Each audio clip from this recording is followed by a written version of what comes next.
María Eva Kutsovitis, ingeniera civil, investigadora del Instituto de Pensamiento y Políticas Públicas, columnista de La Vuelta. ¿Qué tal, Eva? ¿Cómo estás? Bienvenida. Buenas tardes, buenas noches, Andre, Víctor, Luis. Buenas tardes a todos, a todas. ¿Cómo están? Hola, Eva. Bien, acá estamos. Sobreviviendo. En la radio, que nos encanta. No, es verdad, conversando con las y los oyentes, que sin duda es un hermoso ejercicio, sobre todo en estos tiempos, ¿no? Que se van tornando cada vez más difíciles, y en esta oportunidad yo quería salirme un poco de la agenda de la ciudad, pedirles permiso, porque entre tantos anuncios que este gobierno va haciendo, hace un par de días hubo un anuncio que pasó un poco desapercibido. Sí. Hace un par de días, en una entrevista en La Nación Más, el ministro Caputo anunció el cierre del Ente Nacional de Obras Hídricas de Saneamiento. Sí, nosotros, Evita, lo mencionamos en la agenda del día, ¿eh? No nos explayamos, pero dimos la noticia como otra acción de la motosierra. Absolutamente, sí. ¿no? Un gobierno que cierra hospitales, desfinancia las universidades, y está llevándonos a esta catástrofe social, ensañado con los sectores populares, los sectores medios, los trabajadores, y los jubilados. Ahora viene por un organismo que es el organismo que se ocupa ni más ni menos que de las políticas vinculadas a agua y saneamiento en nuestro país. El ministro de Economía, durante esa entrevista, aseguró que el organismo era un antro de corrupción, por supuesto, ignorando los alcances y las funciones que tiene este organismo. También en esa misma entrevista afirmó que este organismo, que se creó allá en el año 95, se creó para hacer una o dos obras. Después le encontraron la vuelta justamente para transformarlo, según el ministro Caputo, en un antro de corrupción. Por supuesto que estas afirmaciones son gravísimas y que deberían estar acompañadas de las denuncias correspondientes en la justicia. Pero además evidencian un desconocimiento absoluto por parte del ministro de Economía, porque el ENOSA no fue creado para hacer una o dos obras. El ENOSA, como les contaba, es el organismo nacional que tiene a su cargo el conjunto de las políticas en materia de agua y saneamiento. Este organismo, en donde además trabajan prestigiosos y prestigiosas sanitaristas, se ocupa de planificar, de ejecutar, de administrar obras de agua y de saneamiento en todo el país. Es un organismo que además financia obras de infraestructura, que hace tareas de investigación, que hace desarrollo tecnológico en temas de agua y en temas de saneamiento. Es el organismo que ha delineado el conjunto de la normativa para la ejecución de estas obras de infraestructura. La realidad es que este anuncio, que viene en sintonía con los anuncios que desde diciembre este gobierno viene llevando a cabo, son sumamente preocupantes. ¿Por qué? Porque en la Argentina hay 7 millones de personas que no acceden al agua potable, 7 millones, y 20 millones que no acceden a la cloaca. Y esa profunda desigualdad territorial de la que hemos hablado un montón de veces, en particular en la ciudad de Buenos Aires, no solamente condiciona la reproducción de la vida, sino que además constituye una de las violencias de género más invisibilizadas. Porque cuando no se accede al agua potable, la mortalidad infantil se multiplica, la esperanza de vida se reduce drásticamente, y cuando no se accede al agua potable, las mujeres tienen que destinar el doble de tiempo a las tareas no remuneradas de cuidado. Si en los centros urbanos con acceso formal al agua potable las mujeres destinan en promedio 4 horas a tareas de cuidado no remuneradas, cuando no se accede formalmente al agua potable hay que destinarle el doble de tiempo. Y eso, por supuesto, implica, ¿sí?, una pérdida cotidiana de oportunidades. Por supuesto que garantizar el acceso al agua potable en igualdad de condiciones tiene que ser una prioridad máxima de nuestro país. Tenemos una deuda enorme con 7 millones de habitantes que no acceden al agua e, insisto, 20 millones que no acceden a la cloaca.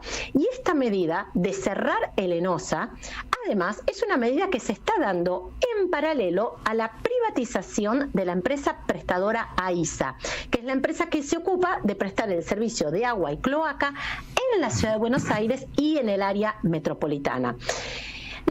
Es que, haciendo un poco de historia, la Argentina supo ser pionera en la región en materia de cobertura de agua potable y saneamiento cloacal.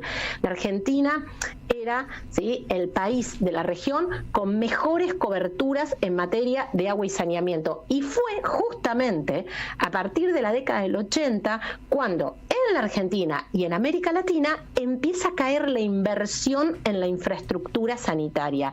Y justamente esa desinversión se dio en paralelo a la privatización del servicio. Mira. Antes que esos servicios fueran privatizados, en promedio en la región se destinaba el 4% del PBI a obras de agua y de saneamiento cloacal. Cuando los servicios se privatizan, la inversión se desploma. Recién en el año 2021 mejoran, ¿sí?, esos números, pero por supuesto no logran recuperarse a los valores previos a haber privatizado al conjunto de ese sector. Y yendo a la ciudad de Buenos Aires y viendo algunos números que dan muestra de esa enorme deuda que tenemos con quienes no acceden al agua potable, yo quería traer el ejemplo del barrio Rodrigo Bueno, un barrio pequeño, un barrio de 4 manzanas, que se encuentra en Puerto Madero, está al lado de la Reserva Ecológica de la Costanera Sur y al lado de lo que va a ser a futuro ese mega emprendimiento que Jorge Macri viene planificando con el Grupo IRSA. Este barrio de 4 manzanas, que insisto, se encuentra en Puerto Madero, es un barrio en donde solamente el 4% de sus habitantes, el 4%, superan los 60 años de edad. Por supuesto que en este barrio no tenemos garantizado el acceso formal al agua y al saneamiento cloacal. En promedio, en la ciudad de Buenos Aires, 1 de cada 4 habitantes supera los 60 años. Y por supuesto, si esos indicadores los comparamos con indicadores de Puerto Madero, la diferencia y esa brecha de desigualdad es mucho más brutal. La realidad es que todos los días en nuestro país las mujeres y las infancias pierden oportunidades por falta de acceso al agua potable, así que sin duda lo que tenemos es que revisar las políticas en materia de agua y saneamiento, revisar y mejorar esas políticas. Lo último que podemos hacer es cerrar el organismo que se ocupa de la planificación y la ejecución en materia de agua y saneamiento. Así que por eso me parecía muy importante hoy poder conversar respecto al cierre del ENOSA. En paralelo, además, el gobierno quiere avanzar con la privatización de la prestadora AISA. Bien, Evita, además, bueno, es tu especialidad, ¿no? Todo lo vinculado con los asuntos hídricos, vinculados con el manejo del agua.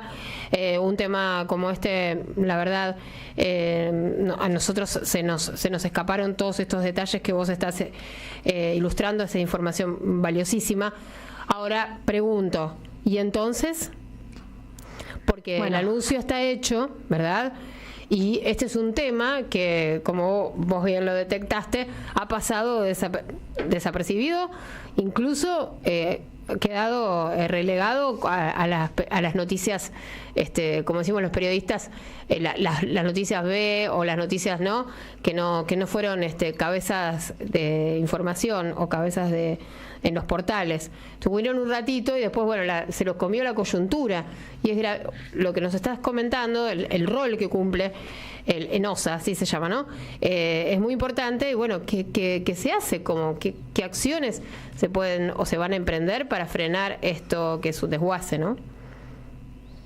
A ver, está claro que la coyuntura nos está abrumando, ¿no? Claro. El estrés social en este contexto de profunda crisis que venimos transitando, la verdad es que es abrumador para la inmensa mayoría, y por eso es que frente a esa coyuntura hay un montón de noticias que pasan desapercibidas.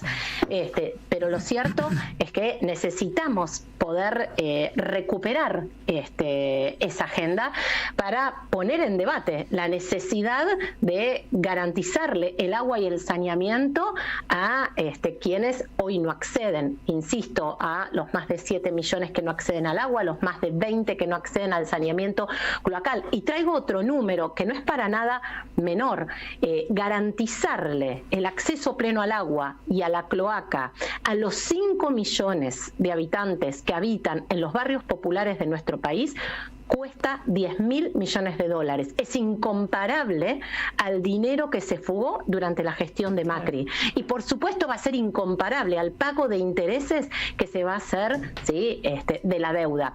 Por eso es que necesitamos recuperar la iniciativa de la agenda propia y poner en discusión cuáles son los problemas estructurales que tenemos que resolver. Bien. Y uno de los problemas estructurales, sin duda, es garantizarle el acceso al agua y al saneamiento al conjunto de nuestra población.